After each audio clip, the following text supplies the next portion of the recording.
Hey everyone, I'm just going to be going over my Classic Army Scar L in tan, and as you can see it'll come in this nice box licensed by FN Herstal. So here we go. Here is the setup on my Scar L by Classic Army. It has the mock suppressor. I took the orange tip off, which I'll have to show you in a second. I made a boo-boo on mine. The Magpul Advanced Foregrip. FN Herstal trademarks. Has a nice sling point right here for my 1-point sling. And then I got the gun off of ebike.com. And while I was there, I also picked up 4x32 ACOG. And it said it's made by Avengers, but I honestly don't know who it's really made by, because if you go on eBay or Amazon, there's tons of these imitation ACOGs with no real manufacturer names. They just come straight out of China. So I don't know if, it's just a company who, if it's just a company who just kind of bought a bunch of them up to sell them, who knows. It is a 3-point adjustable stock, and I do have the 9.6 volt battery in there, and from what I was reading, a lot of people were saying that you can only really fit the 8.4, but I got my 9.6, let's see, yeah, 9.6, I guess nunchuck style battery in there. And it fit just fine. You might have to move some wires around, but it adjusts fine. Let's see if I can get this. I'm doing this on an iPad, so it's kind of awkward. Let's see, the cheek riser works just fine, and it'll be kind of tough with the battery in it, but I don't know if I could get all the way to first. No, can't do it. But with a little work, you can get it. You can get the stock all the way in. I was very surprised when I opened the box and I saw that the colors were actually what they were supposed to be. In this lighting, it almost looks like it's a greenish tint, but it is a nice tan color. From some of the pictures online, it almost seemed like the upper receiver was going to be a funky tannish green color, which kind of looks like in this light, but no, it's a nice tan, and this one is the Sportline, so it is the polymer upper. And let's see, now some things that I'm kind of iffy about this gun, I guess you could say, is the adjustable stock, or the folding stock I should say, and the upper and lower receiver seem to have a little bit of wiggle, which I'll show you in just a second. Okay guys, as far as the stock goes, here you go. So that's 3 position, 2 position, 1 position. Alright. Yeah, as far as the stock itself goes, the folding stock is kind of cool. I don't know if I'll ever really use it, but I mean, it is pretty cool. My only problem is I feel like it should be more stable. When it clicks into place, I don't know how it'll sound on video, but for me there's no audible click to make me feel like it is really secure. I mean, it feels secure like right now, but I just feel like one hard fall and it could just kind of pop off. The other thing is the upper and lower receiver. When you're actually holding the gun and doing different things, manipulating it, there is some wiggle. And you can hear it too. It kind of sounds like it's coming from the bolt catch, which on this one is not function. It does not function. Otherwise, everything else, it's got ambidextrous, fire selector, mag release on either side. And the other thing I really like is how audible the clicks are for the fire selector, and how, I guess, what's the word I'm looking for?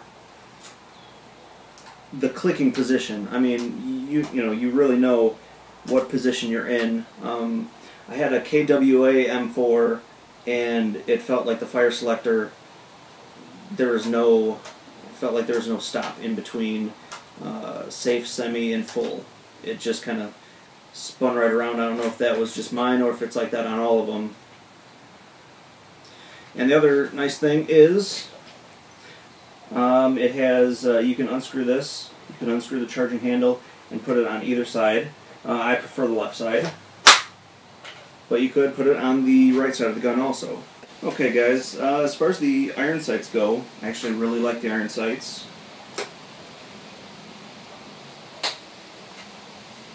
Nice flip up there, nice audible clicks. You have these to adjust windage, and then you have you twist this to adjust the elevation.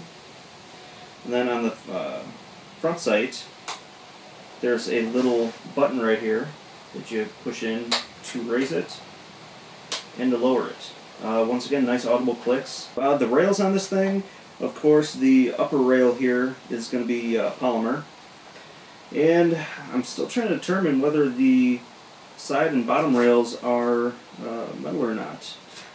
I mean, when you actually touch them, they don't really feel metal, but they are cooler than, you know, the polymer. So I just don't know. I don't know if it's just really cheap metal or, you know, what the deal is, but they seem to be sturdy enough. Alright, let's shoot this thing now. Well, this may come to a surprise to you, but I am not an airsoft expert. I only own real steel. I just bought this so I could shoot my nephew. I bought him an AK that broke, but I bought this so we could shoot each other. Yeah, so I'm mostly with real ARs and stuff like that. So this review is just purely a regular man's review of the Scar airsoft gun, which is still pretty badass. Wouldn't you say, nephew? Yep. Yep, okay. So we're going to do a little shooting. Let's see. Oh, see, I'm so used to hitting the... Alright. Let's do single burst.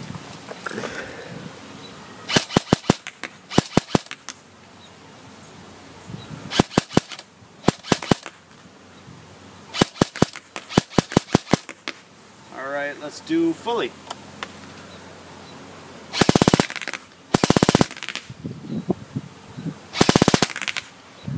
Alright, and I would say we're probably, I don't know, 50 feet away from the target. Let's go a little bit further back.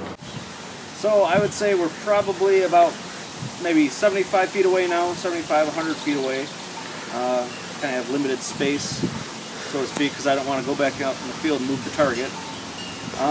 But let's see if we can hit it from here with single.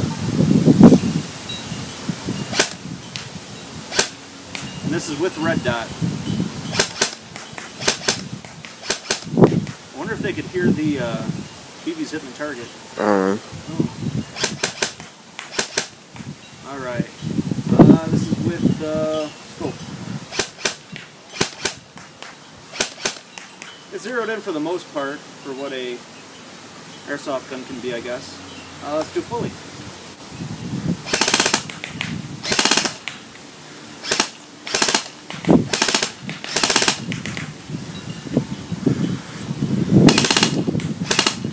Alright.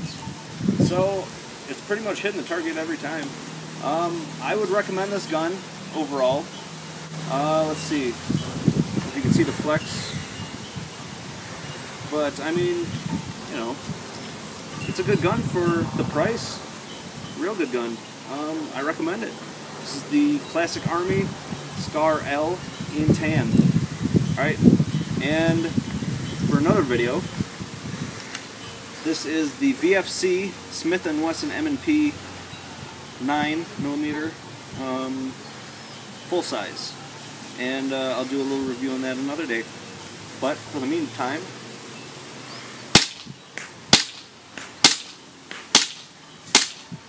ooh, damn.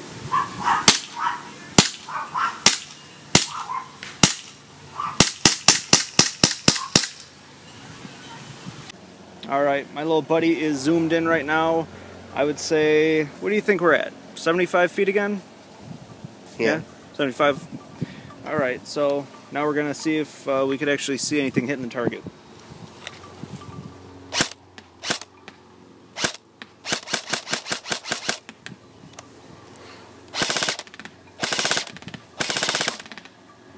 Oh, did you see that dragonfly? Oh, I should have got it. Alright, that's about it. Oh, and before I forget, this is where that little pin looks like it was being held in by. And I don't know if you could tell, but it looks like this whole damn thing was almost stripped off completely. So I got lucky there that it wasn't stripped off because it still threads on. But yeah, just a heads up that if you're going to take the orange tip off, look underneath and try to see if there's anything that looks out of the ordinary. Alright? Thanks a lot, guys.